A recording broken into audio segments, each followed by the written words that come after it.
Yo! Congestion Pod, a whole lot going on. New setup over on the YouTube page and everything for episode 120 of the Grease Pole Podcast coming at you on a Tuesday, special Tuesday edition, because motherfuckers were getting down with the sickness yesterday. Yeah. Fuck that band, though. How are you going to hate on Disturbed? Hot tip. Let me finish the intro before I talk about Disturbed. This is a podcast you can listen to on Apple Podcasts and Spotify, kids. Every episode is simulcast over on our YouTube page at Grease Pole Podcast. Subscribe, rate, review, follow, all that good stuff. And check out our new setup. This is cool because it's like Relax Pod now. It's very, very, not that we weren't relaxed before, but like, You can see what Justin's I don't have to doing worry now. about posture now. Yeah. I can just flop back and be a fucking sloth. And I can proudly display my Art the Clown shirt on YouTube. I like to talk with my hands a lot. Yes. And all the pods we do are just like my face. Yeah, our So now I can domes. go, woo. Yeah. Exactly. This is a more intimate forum, I think. Let us know what you think in the comments, people. That's what the comment section's used for, is interaction. Uh-huh. Talk to us, won't you? Disturbed, though. Cheeks band. No. Ooh. V gets bummed out whenever I say that. She had the kid wake me up one time down by the sickness. He slapped the shit out of the phone. He went, Yeah. and the It's like, phone get went this flying. fucking guy And then outta he here. came by and grabbed it and almost like threw it across the room. I was like, no, that's his phone. He's like, ah. Yeah. There's video proof of this on her phone. We can show you off air. But yeah, dude, I don't get it. I don't understand. It's a guy that makes sounds. Isn't And that all singing? I mean, yeah, but this They dude, all make sounds. yeah, let me hawk loogies. That's not. How y'all gonna quote the only song, like one song with them? That's like Isn't that what that's they like, do in all That's of like them? naming like describing Journey by the one song that everybody sings. Yeah, Exactly. that's because of white girls in bars, though. Yeah. At karaoke time. But I'm just saying. They never go up there and sing "Wheel in the Sky." I don't know that song. "Wheel in the Sky" is a banger. No. okay, so with Disturbed, I remember hating them in the time. But now that I think about it, I can only think of the two songs they did. The Land of Confusion cover, which I actually like a Yeah, lot. I don't hate that. And then, of course, Down with the Sickness, I How remember. did you not hear the Sound of oh. Silence fucking cover? I love that cover. I probably did. It's just somehow You erased. didn't notice. Yeah, erased from my brain.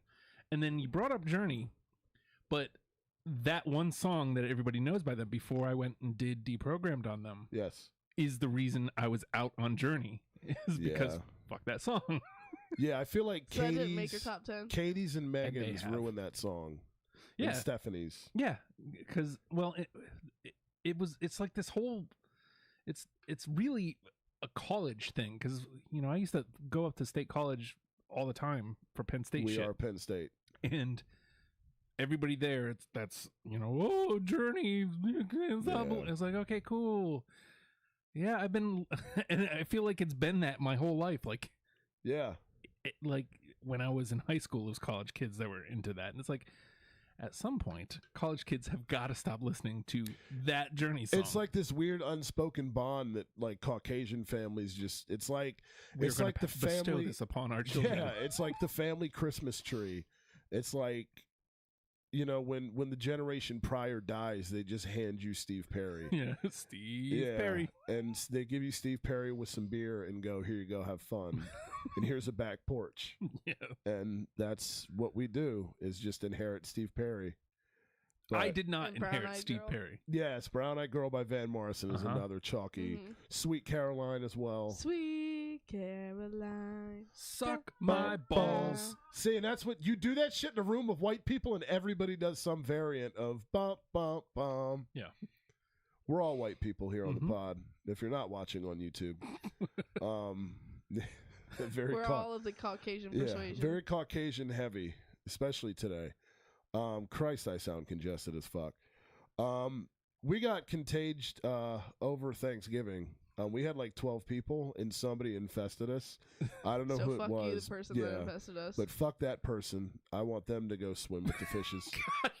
No, you should have heard it. He was making analogies with toasters and bathtubs. Yeah, He was swim with a worse toaster. before we came on. I'm sick of this shit because my nostril feels like it's actively leaking, yet nothing's coming out. We made sure to get all the piss and vinegar out before we came on, but funny enough, it didn't happen. No, There's there's a little still bit some left. It was weird, dude, because it was like, okay, here's this 4-day break. Spend 2 days of it sick. Yeah, And- that is some bullshit. Oh, dude, I was pissed because the only good thing, well, I shouldn't say the only good thing, but part of the plus side of the sickness part, shout out Disturbed, Cheeks Band, was I got to lay in bed Saturday and watch Terrifier 2. That was a raving good time. And Mhm. open his entire box of cards without me. Let's just point that out. I did do that. I got Prisoner of the Momented because V and I have been tearing through Upper Deck Season 1 hockeys together. Oh. And It's my chance to learn about hockey. Yeah. yes. And he did it without me like an asshole. He's like, let's do this fun Oh. activity together. And then the last one, he's like, I'm going to open it all by myself. And then he didn't tell me. I had to find it out. I was like, Ooh. Yes. wait, why is the box open? And he was like, She was like, she was like, when did you bust open to that third box? I was like, oh, when I was watching Terrifier 2. Sorry about that. I was like, it's not like we won't get more. and I was like, that's not the point. The point is that you did it without me. No, and, like, I You had know. just started me on this habit. Like, No, I know. And it's the cutest thing in the world because whenever we'll go to our guy's shop, what she'll do is like, if I'm taking a while, she'll be like, I'm just going to start ripping packs. You know? And so like she'll just start tearing through shit. And it's cool because it's like this is just more for us to go through. This is more odds to get good shit. Mm-hmm. So it's not a bad thing. You know, especially because it always ends up being either hockey or football. Yeah. I'm like, James, which one do you want me to grab? Which one? Yeah, she'll let him pick and shit. So yeah, no, it's fun. But I was prisoner of the moment while I was watching Art on Saturday. And that was fun. I continue my quest to try to find people to talk about Terrifier 2 with, other than here Matt, we go. which is why I love that dude because we went and saw it together and nobody else has seen this movie, and it's fucking depressing. He talked about it like 6 times at Thanksgiving. I tried to get everybody at Thanksgiving to watch Terrifier 2. Perfect Thanksgiving fodder. Yes, because it was like, well, everybody wanted to talk about the fucking tattoo, and so I was just like, well, have you seen it? And it was no. I'm like, well, do you want to? Do you want We to can see watch it? that now? Yeah, we could. Let's watch Let's party. pop it on. Terrifier 2 God. watch party. Anybody? And everyone was just like, no, weirdo.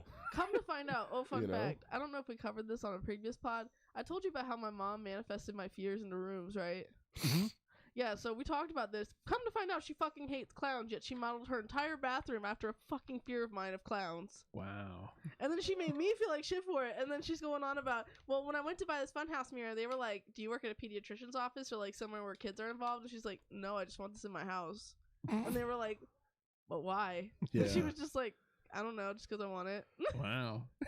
But That yeah. was like the stipulation for me getting Art the Clown. Was she was like, I just want to be able to pick where on your body it goes. I was like, done. That's easy. I was like, I want it somewhere I'm not gonna hardly ever see it. And I was like, back of his calf. yeah. Perfect. So now I have a death clown on the back of my calf. I love him though. He reacts to UV light. He does. His blood is. If I ever end up under a black light, you can see Art's blood.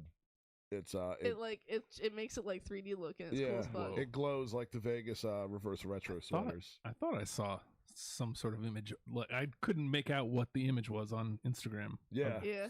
It was Oh, Art the no. Clown. I'm all about Art the Clown now.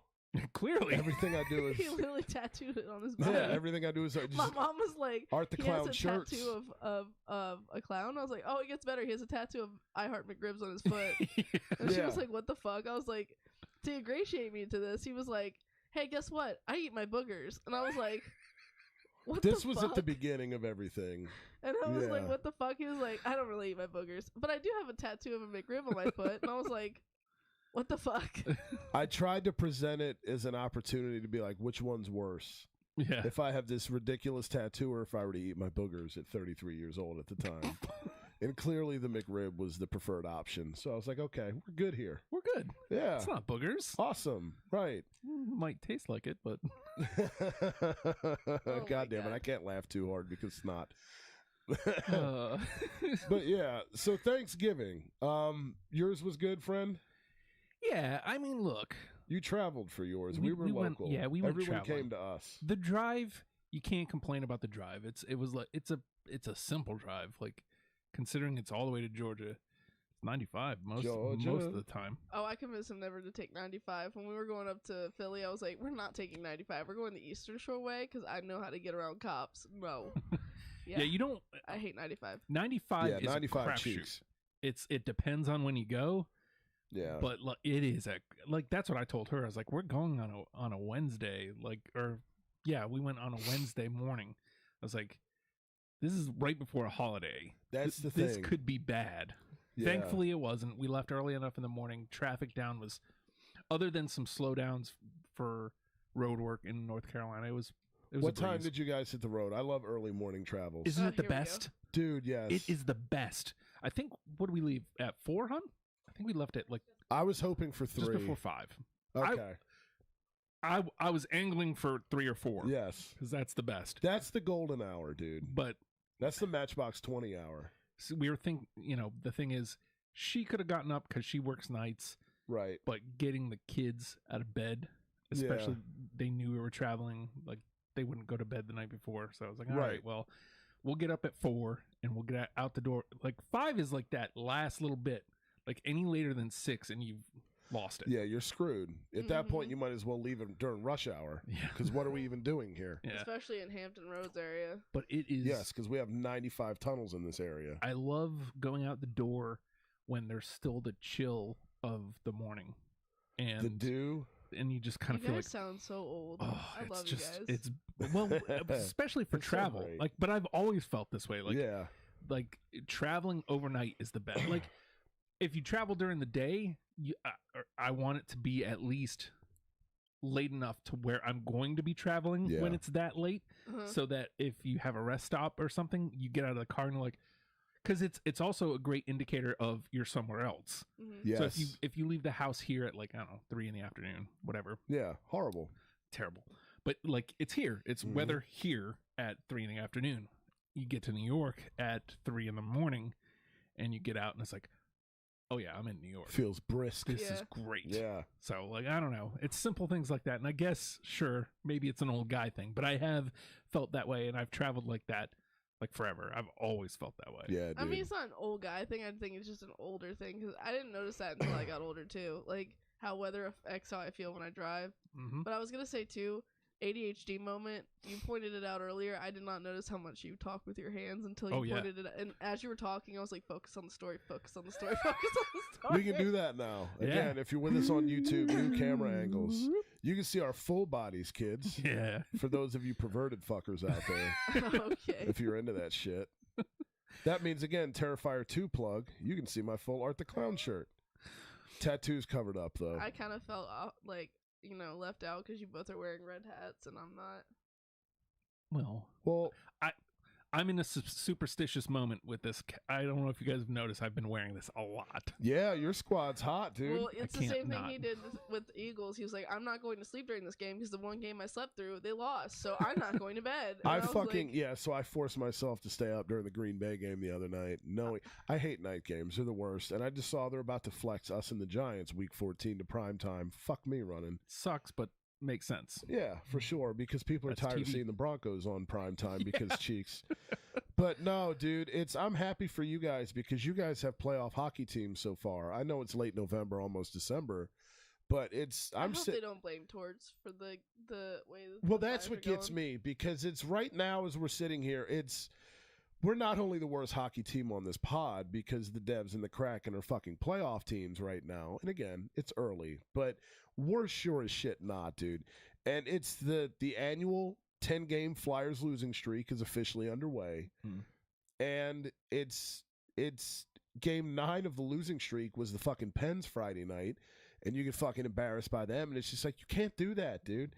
And then Saturday night to the Islanders 5-2. And it's this team that used to be so proud and have such a fucking lineage and just it was fucking the entire theme of the organization was pride, being proud of being a Flyer. And there's none of that shit now since Ed Snyder died because why? they're owned by a fucking corporation.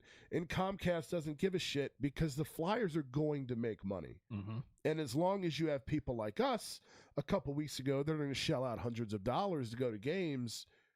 That's all they give a shit about. Yeah. That's all they care about is a fucking bottom line. There's not a person with a heart and a soul that's running the team anymore that brought the team in hockey to the city of Philly. It's just not. And I believe Ed Snyder started Comcast as well. I could be wrong there, but and now that corporate entity owns the fucking team, and you trade the captain away, which I get, but there's no heart and soul to the team anymore. And you have this coach that's a fucking hard ass that tries to instill discipline into a group of guys and a roster that, dude, when we went to the game, they're selling Owen Tippett shirts in the merch stand. Owen Tippett's a fine player. He's a piece we got from Florida in the Giroux trade. Mm-hmm. He should not have fucking shirts in the merch stand, dude. And it's just like, okay, so my choices are I can buy, if I want to go Scherzer, I either go Owen Tippett, Tony DeAngelo, or James Van Riemsdyk. Oh, or there's Sean Couturier, who's fucking hurt all the time. This is fucking great. The vinegar's coming in. Okay. Yes, like let me just grab an ice pick and jam it my fucking retina really quick, because that's what it is being a Flyers fan, dude. This team loses 10 in a row every goddamn year, and Torts is going to end up being the scapegoat. Yeah. We're going to run him off as if it's his fault, and Chuck Fletcher is probably going to survive a fucking nuclear holocaust. I hate that guy. It does seem though, like, because clearly the team started hot. Yeah. So it's not coaching. He It's coached not, them up. exactly, They just dude. didn't have the talent to keep it up. Well, right. It's the message, okay, the training camp and the boot camp-esque fucking training camp he put them through, it worked, but then over time it evens itself out because now it's not so much coaching. Coaching always has an effect, but eventually the talent in the roster becomes the talent in the roster, and that hot start evens out. Yeah. It's not, it's anybody that thought we were going to be a playoff team, please send me some of the drugs that you're having. And that's why I'm fucking thrilled for the Devils, because you're finding out in the Kraken too. You guys have good fucking teams, and I'm fucking thrilled for you guys. We do not, and it's going to be 3 to 5 years before we're any good, because at this point, we're playing for fucking lottery ping pong balls, and we're probably going to lose the fucking lottery too, because we're the Flyers. So we're not going to get Connor Bedard or any of these dudes. We're going to draft like fucking 5th, and we're going to get stuck with another Cutter Gauthier, who I like, but he's just going to end up having his career pissed away in Philly, because then we'll hire the next coach that we're going to fucking blame the next GM's bullshit on. And it's a vicious cycle of fucking depression.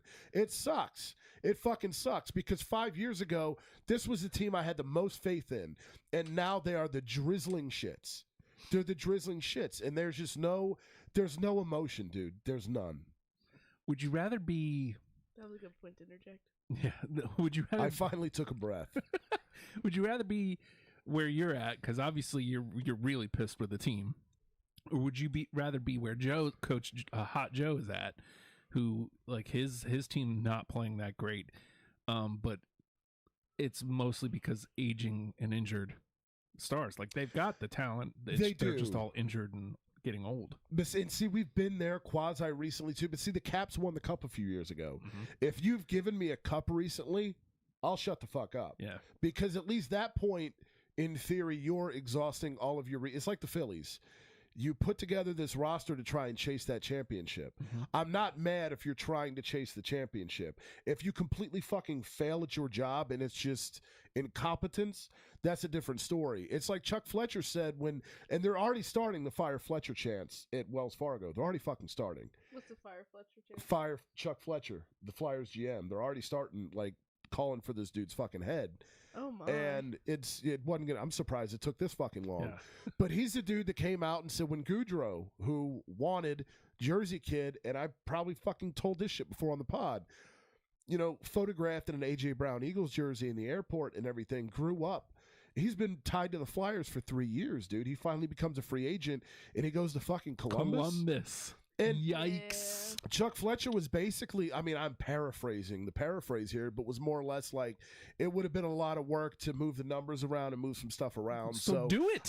Right. He did, but he Johnny wasn't willing. Hockey. Right. He wasn't willing to do it to accommodate him, but he was willing to do it to accommodate Tony D'Angelo and Nick Delorier and all these other dudes. But you're not willing to do it for a 40-goal scorer, which we fucking need, dude. Mm-hmm. We need a guy that can score. Like it. All the defenseman acquisitions you're making aren't working. There's so much money invested in the blue line of the Flyers, and they fucking suck. Carter Hart's gone backwards. He was the hottest goalie in hockey for 3 weeks. Now he's a mental clusterfuck again. Because Ivan came out of Provorov last year. and all these other dudes are overpaid. At Rasmus Ristolainen and that fucking son of a bitch. I mean, it's just, what the fuck, man? How Philly would it be, though, for them to somehow, with this ragtag bunch of scrubs, eke into the playoffs? That seems very Philly. And then lose the first game in the playoffs. Possibly. And just get housed in the first round by fucking the Devs or whoever. I mean, man, what's weird is the Flyers have gone from worst to first several times. Mm-hmm. When we went to the Cup in 2010, a couple years prior to that, we were a fucking dumpster fire, dude. But the difference was then that Ed Snyder was still the owner. Ed Snyder was still with us. He wasn't dead. That's why you have fans standing outside Wells Fargo. When you said with us, like I'm glad you. He was still alive and well. Yeah. Now he's dead. R.I.P. But that's why you have dudes standing outside the Farg with signs that say "fucking sell the team." Yeah. Because as long as Comcast owns it, dude, I don't like the Sixers are owned by an actual dude. His name's Josh something. I can't remember. The Sixers are owned by a human being. Mm-hmm. The Flyers aren't. So it's you don't know who's responsible for the decision. Right. You go to any job site across America where it's like the owner's just on a fucking golf course somewhere out fishing. They don't give a fuck. They don't care what's going on there. They don't care what kind of racism, sexual harassment, what kind of whatever the fuck, what kind of what morale is. They don't give a fuck. Because they've put the people in charge, allegedly, that they trust to take care of their investment of their company. The problem is the motherfucker that's in charge of constructing this roster and putting everything together for the Flyers and putting this team on the ice and managing the cap is a fucking dipshit in Chuck Fletcher. And he's a moron. He looks like just an asshole. And he is a fucking asshole because he's ruined this fucking team. And I hate his fucking guts. What? We've gone on for a while about the Flyers. Anyway, so the Eagles are doing good. Yeah. The Eagles are doing great. Well. Doing real good. I mean, you guys looked like you were trying to give it away yesterday, but that's been a theme lately. Oh my! That's been a theme lately. Every time he walked out of the room, no shitting you. Like that was the one time Jalen Hurts threw that fucking interception. Mm-hmm. I was like, you have to stay in the room. I don't know what's happening, what juju you have, but stay in the room. And I was like, okay. And then I found out that my stay in the room had no part with how they were doing, so I was like, all right, bye. I can be mobile now. Yeah. Yeah, it's. I mean, we started fast. We let him back in it. Starting. I've noticed with the Eagles, they do a sprint, and then it takes them a while to recover, and sometimes they don't recover. Mm-hmm. Yeah. Commanders. Yeah, it. I'll say this. First of all, since we, this afternoon, Chauncey Gardner-Johnson, who leads the league in interceptions, is out indefinitely now with a rib injury. So there's yet another injury we can add to Dallas Goedert and all the other shit. I know, I'm so sad Goddard's out. out.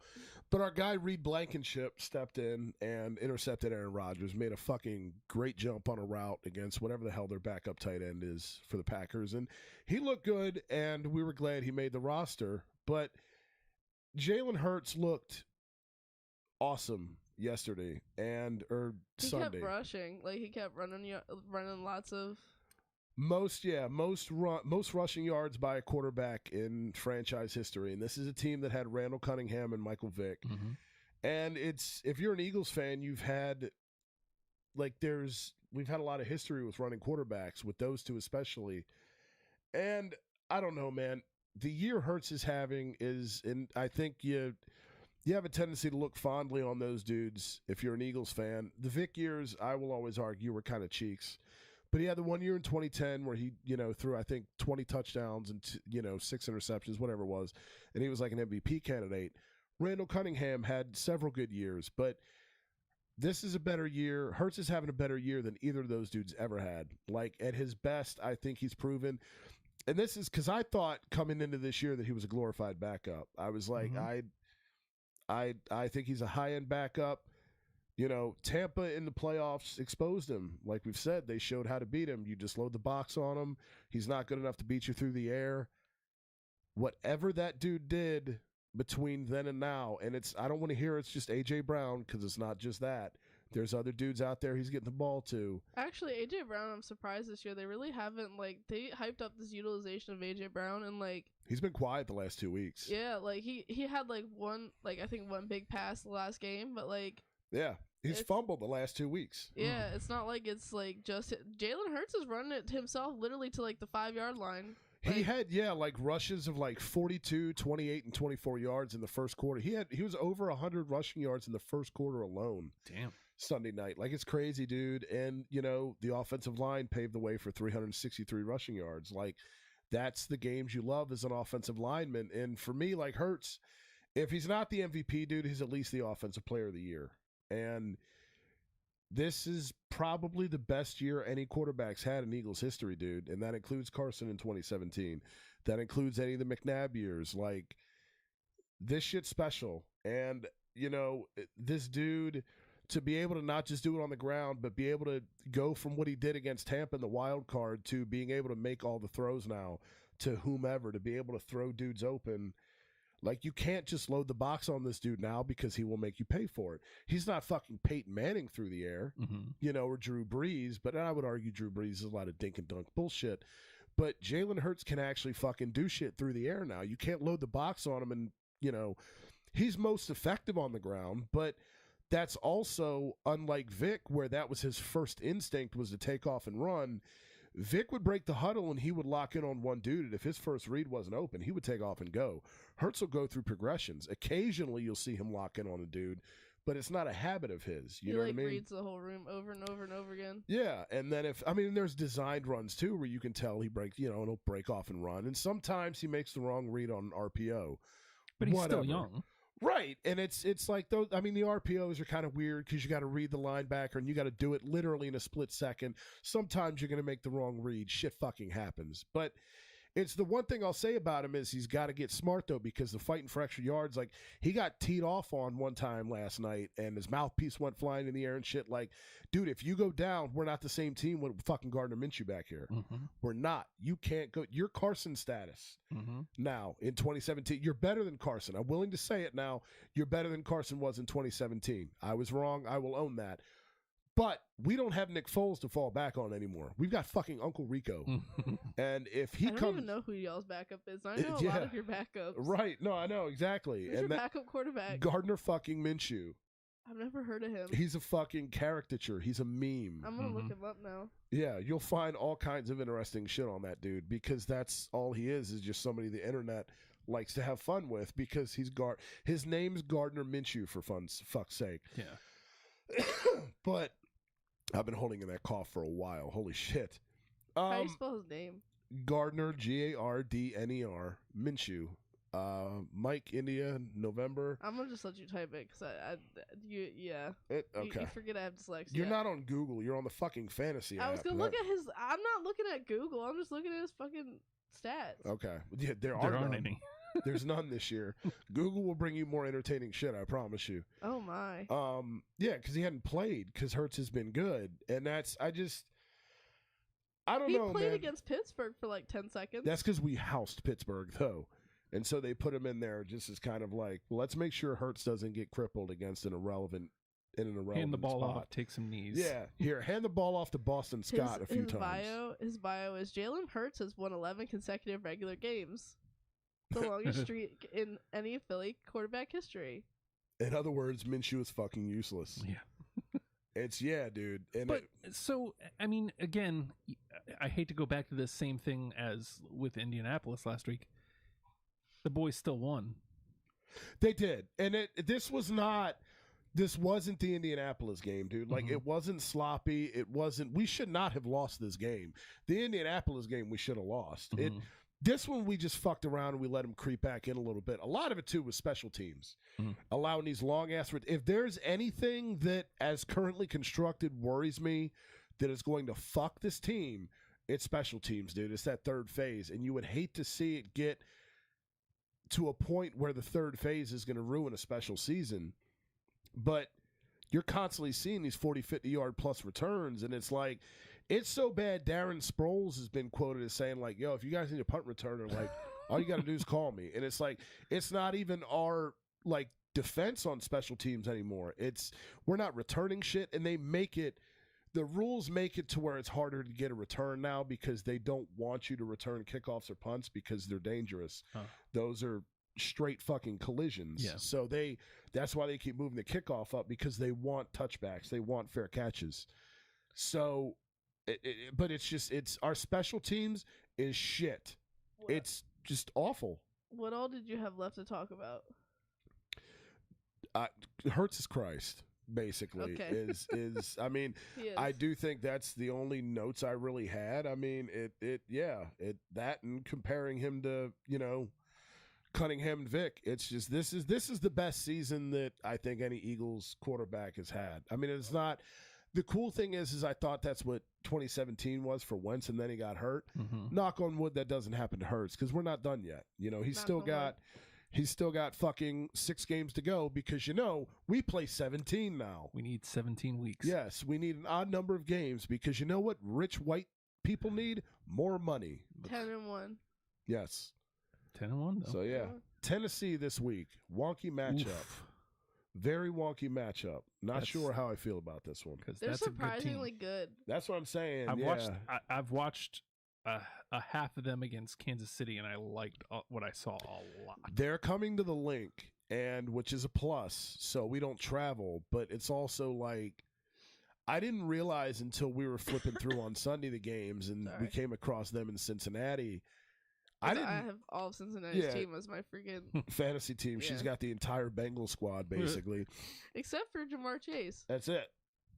And who hasn't fucking played in like 3 weeks anyway. But I didn't realize they were fucking 7-4 or 7-3. They're 7-4 now because the Bengals beat them. Right. But I had no idea they were 7-3. That was a close game, though. It was a good game. They played the Chiefs really well too, dude. And that's what I'm saying. Like this, it's going to be they're a blue collar team. They're coached by Mike Vrabel. They're fucking exactly what tough. It is, blue collar. Yeah, dude, they're tough. So it's like this is not. And I don't know that Hurts is going to be able to run all over them like he did Green Bay. Yeah. So I mean, the positive being, trap game is gone. Yes, you don't have to worry about trap game. Mm-hmm. So now this just becomes about football. It's kind of sad that it was the Commanders that was your trap game, but yeah. But and they're on a tear too now. So like, right, and that's what it's because the whole fucking division is up our ass, and you very well could have a situation, especially with 7 fucking teams, because now not only do you have 17 games, but we have to let another team in the playoffs. Let's just let the whole league in. You remember when you kept saying that the Ravens had it the hardest for the leagues? I mean, look, the AFC is tougher. I mean, but you guys, to be fair, shoot yourselves in the dick a lot. We do. You do. It's gotten to the point where I don't even like to watch the Ravens games anymore. It's like, we get hopeful for like 5 minutes, and then it's just like, oh, okay, and there we go again. Baltimore Ravens games are always nerve-wracking as fuck. Like, because that's the 2 teams in the house, and it's like, how are we still alive? But the Baltimore-Jacksonville game on Sunday was a fucking raving good time. Wow. It was a bummer because Baltimore lost. Dougie P snuck it out on him with his big balls. Big balls Doug put him in a wheelbarrow, go for 2 instead of kicking the extra point. Wow. Justin Tucker a yard short on a 67-yard. He would have broke his own record. Wow. Yeah. A yard, and you just saw the disappointment in his face. At first he thought he made it, and then it was like he saw it, and he was just like... And he was just crestfallen. Yeah, it sucked for him. It was like you could literally see it was just short enough that it went under the goalpost. Like, yeah. Yeah, dude. So it was an interesting football Sunday, as it always is. And I don't know who the fuck the Ravens play this week. We got Tennessee, so I don't know. My thing is, at this point, I want that Let's see number who they one play this seed. week. I want that fucking bye, because it, and then you have the conversation. This happens every year too when you're the team that has a bye or is in the conversation for it. Would you rather have the bye? Rust versus rest. You know what I mean? Would you rather have the bye or would you rather stay They active? play the Broncos. Oh, that's a fucking win. Yeah, That's They a are fucking cheats. win. Don't jinx them. Knock on wood, but it's you should fucking house them. They are god awful, and it's funny because the league expected them to be great because they kept putting them on prime time to start the year. Because Russell Wilson. Yeah, God's favorite quarterback. But anyway, that's Incorrect. the end of Grease Pole podcast. We're gonna go to the Gear Freaks now. Yeah, I gotta go blow my nose. We'll see you next week. Beat the fucking Titans. As always, go Birds. Boom. Oh, watch Terrifier 2. How Barkley put it? Looking like another grease pole night in Philly. Birds. Yeah. That would be great.